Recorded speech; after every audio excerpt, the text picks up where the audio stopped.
Guys, tingnan nyo. Ito nga pala tinatawag sa amin na tibig. Kinakain pala bunga nito.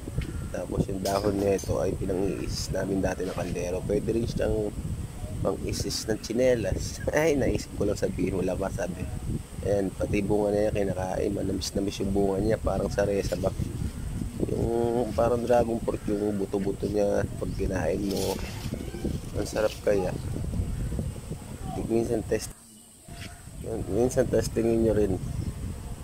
Sa ano, matamis siya na matabang, ay matamis na matabang pa sa ulo yata. Ang sarap niya, lasang saresa, pero wala kayo gusto nyo tikman.